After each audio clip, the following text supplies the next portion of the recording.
Welcome back to our channel, Quick Learning. So, before starting my topic, I will tell you a quote that keep away from people who try to belittle your ambitions. Small people always do that, but the really great make you feel that you too can become great. So, from this quotation, you understand that our topic of presentation is get how to get top marks in your exams. So many people misguide you and make you think inferior that you can't get top marks, so you can't be a topper, but you can by following the tips.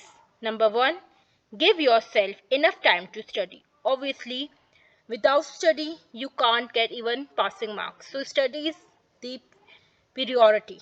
But now I will tell you some other points to get full marks with study, because even many students study but they get confused or they can't get good marks or great marks. So the second point should be organize your study space. So this is a very I must say good point that many people ignore. They think sometimes they sit at one place and sometimes they sit at other place, but if you organize your space, then it will be your study will be more efficient. Then third one is use flow charts and diagrams. So basically it will help you in your MCQs and short questions as well as for your long questions, because it's not possible for all of us to cram and memorize all the books. We human brain obviously has a limited space.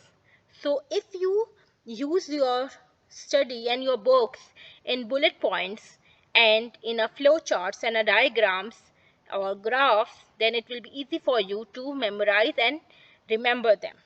Then practice and all exams. Very great point. Why? Because it will give you an insight of what is the professor or a teacher is thinking or what is your mindset, obviously. So in all exams, maybe they will come in your exams or maybe not, but at least you know the rough idea of what is more important or what is less. Then fifth point is explain your answers to the others. So this is very great point. Why? Because if you explain your answers to others in your own words, then it will help you to memorize. You must know how human brain works. So our research study shows that if you tell someone and if you explain anything to another person, you can do that, you can practice that, or you can test that if you explain something to another person or another student or your colleague, so it will be long lasting in your mind. Then organize study groups with friends. So this is these 2 points are correlative. How? If you study with your friends, then obviously you explain and you discuss in a group study. Some your friends will explain you and some you have to explain them.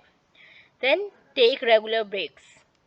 So you all of you must heard the story of a rabbit and a turtle. So from that story, if you study for straight 8 hours, it will be not as productive if you study 2 hours and a half an hour break, then 2 hours and half an hour break.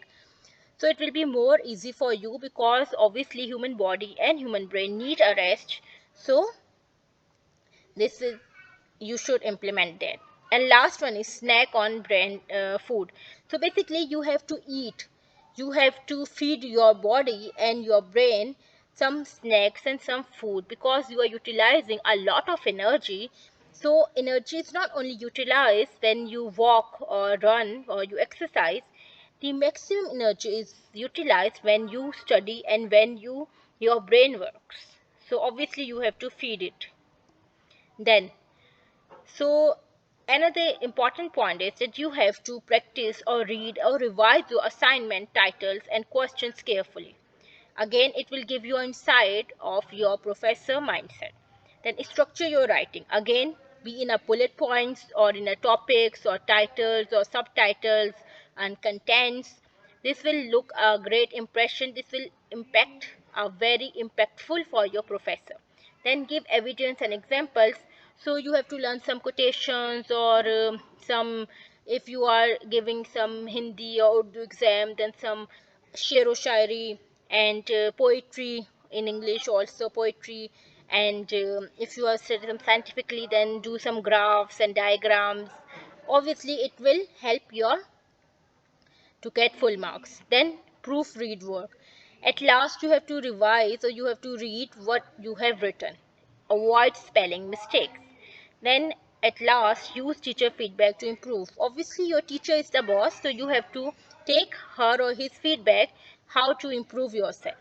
So there is a very famous quotation: if you got good marks, keep doing, and if you got less marks, let's improve.